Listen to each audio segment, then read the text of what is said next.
Welcome back. For over a decade, Salvador Perez has been the face of the Kansas City Royals. His number 13 may be the fourth number the Royals retire, notably joining George Brett's 5 and Dick Hauser's 10. At 34, Salvy is having a career year, with some analysts wondering if he is on the path to Cooperstown. This path took off on August 10, 2011, when he made his major league debut. On that date, Salvy put together arguably the greatest defensive performance for a debuting player and proved to the world that he may be something special. Believe it or not, Salvy never ranked highly as a prospect. He signed in 2006 out of Venezuela for only $65,000, and Baseball America would not rank him among the Royals' top 20 prospects until 2009. Even then, the highest he ever ranked was 17th in 2011. The Royals did have a deep farm system, so this number may seem a little deceiving.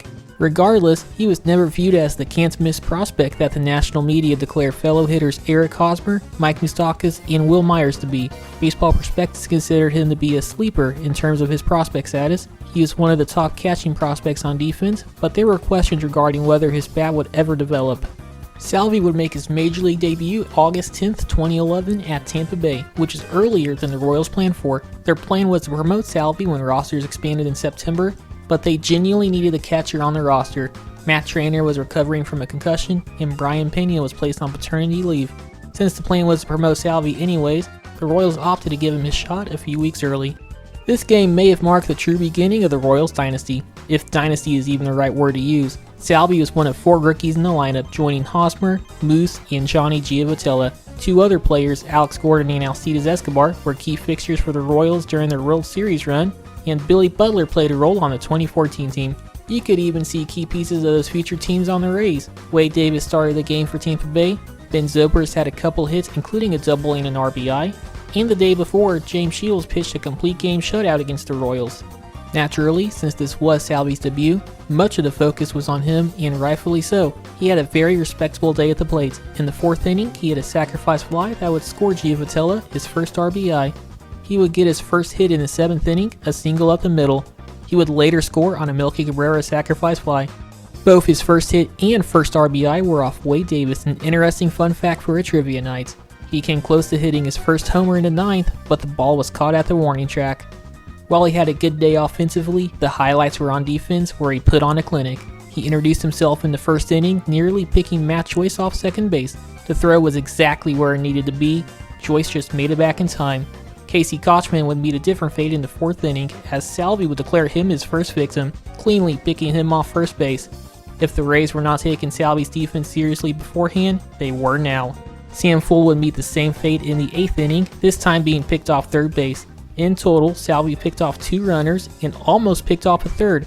He also caught 5 pop-outs, a couple of these being solid defensive plays on their own.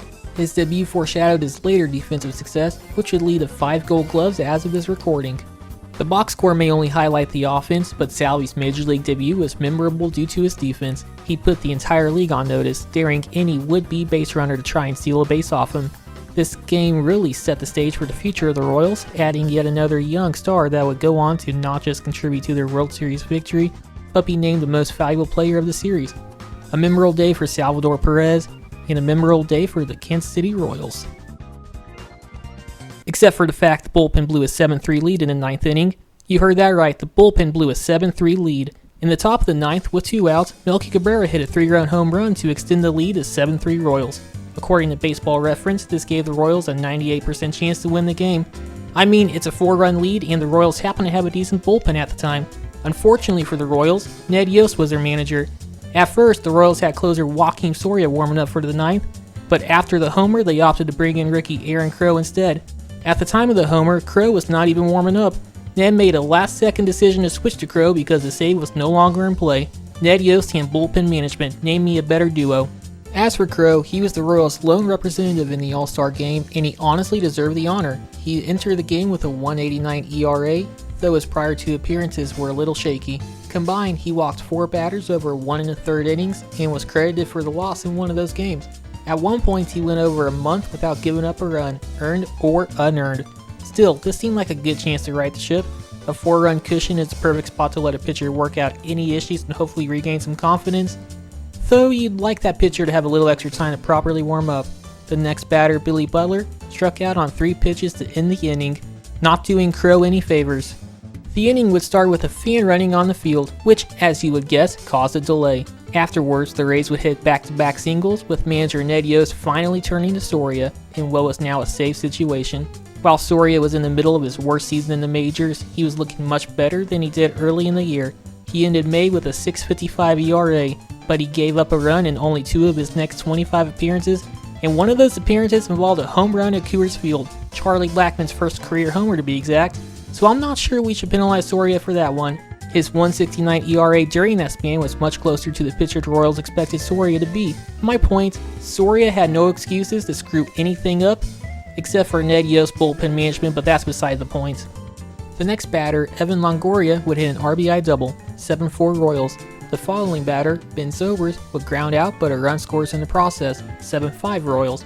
On the very next pitch, Casey Koshman would get a revenge for Salvy's pickoff by hitting an RBI single, though this could have easily been an error on Johnny Giavotella. He bobbles the ball, and while he throws it to Hosmer in time, to throw is low and bounces away. I know Hosmer has picked similar throws out of the dirt, but Gio didn't really help him here. Oh well, 7-6 Royals. BJ Upton would strike out on 3 pitches for the second out of the inning, which brought Sam Fuld to the plate. He was Salvy's second pickoff victim the inning prior. Would he get revenge like Koshman did? I mean, of course he did. I already told you the Royals blew the lead. Fuld hits a ball deep into the outfield for an RBI triple, 7-7 tie. Giavotella would try to throw out Fuld at third, but instead he throws it right by Mike Moustakas. Fuld runs home, 8-7, Rays win.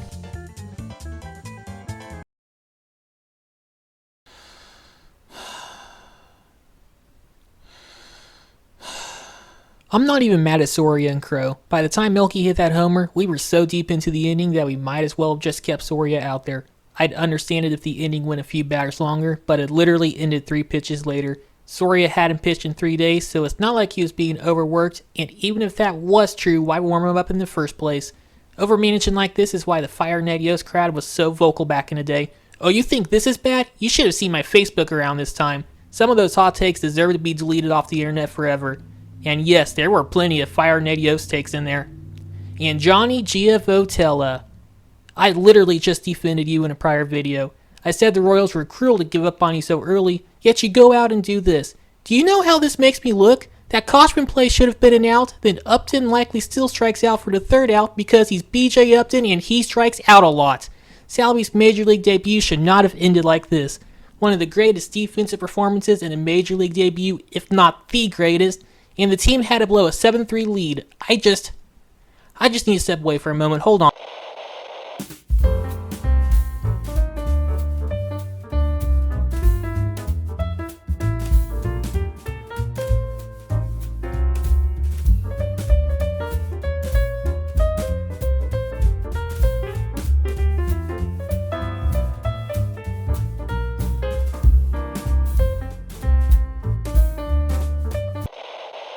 Sorry about that, sometimes the Royals just bring back some very cruel memories. You know what will cheer me up? Liking this video and subscribing to this channel. Feel free to check out that Johnny Giavotella video, though if you prefer videos on former All-Stars, I have that covered as well, specifically Mark Redman's 2006 season. Hopefully the next good Royals memory will not include a blown save.